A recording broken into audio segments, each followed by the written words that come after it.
20 বছর পর। কলমে গৌর সিনহা। চলে গেছে জীবনের 20টা বছর পার। দিল্লির পুরনো পাড়া, পুত্রের ছেলেবেলা, আমাদের হাতে খড়ি যৌবনের ঘর। সেই সময় আর এই সময়ে ফারাক বিস্তর, তবুও আবেগে কত স্মৃতি জাগে।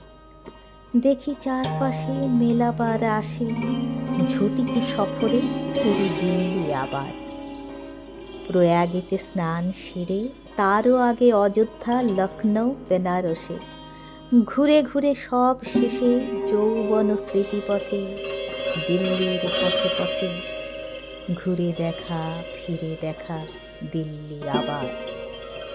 মেলাবার চেষ্টাতে মেলাতে পারি না আর, চলে গেছে আমাদের স্মৃতি ভরা জীবনে ছায়া ঘন মেয়াদে 20 বছরের পার।